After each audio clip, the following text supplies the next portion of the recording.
Hi, my name is Kylie Jackson. I'm an exercise science student here at the University of Mount Union. Last semester, I took a class where we were required to get certified in basic first aid and CPR. A lot of us in this class are either exercise science majors or going into teaching where we're doing PE and stuff like that. And most of us should be CPR certified when going to a health-related field. About 95% of victims of cardiac arrest die prior to reaching a hospital or some sort of medical care facility. With more people knowing about CPR and how being certified to do it, we can save many more lives on a daily basis. Some things that require CPR are cardiac arrest, electric shock, suffocation, drowning, and drug overdose.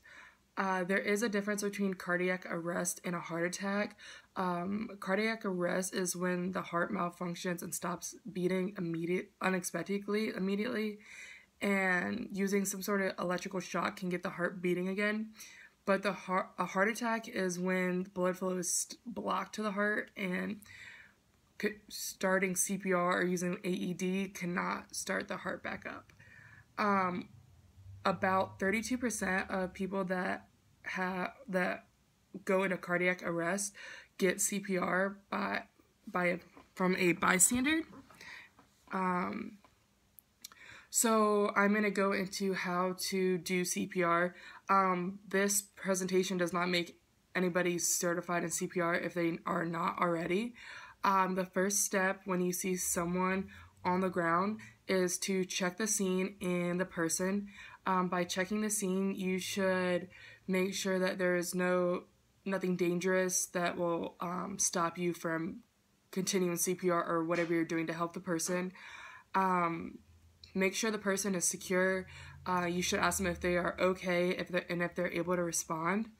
If they're not, that's when you should go into action and start helping them. The second step would be to call 911 for assistance or have someone else call 911. When you have someone else call 911, you should go have them run and get an AED also. If there is no one to get an AED or call 911, you should just do it yourself and then begin CPR. The third step is to open the airway. You should do this by tilting, make sure the person is on their back and make sure their head is tilted up and their chin is up. The fourth step is to check if they're breathing.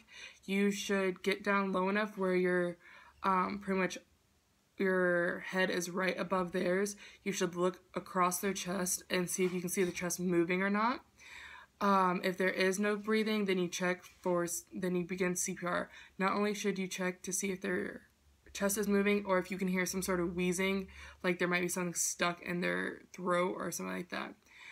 You go ahead, when you're about to begin CPR, you go ahead and put one hand over the other, and then you're going to put the bottom hand right about here on your diaphragm. You're going to use your body weight to start pushing hard and fast for compressions. You should do about 100 compressions per minute. These compressions should be about 2 inches deep into the chest. The sixth step you can either deliver 2 rescue breaths or continue with compressions if you're only going to do like a hand CPR. You deliver 2 rescue breaths. You should tilt the head back and the chin up. You pinch the nose and then you breathe into their mouth once and see if the chest moves at all. And then you do the same thing for the second one, and if they do not wake up or begin breathing, you continue with CPR. You should continue the cycle of chest compressions and breathing until the person exhibits signs of life or an AED that becomes available or EMS has arrived.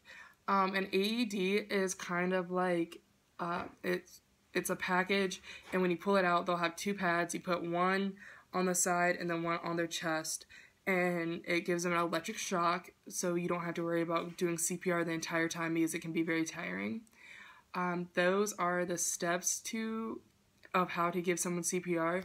I hope you guys find this very informational and that you should get CPR certified because one day you can actually save someone's life. Thank you.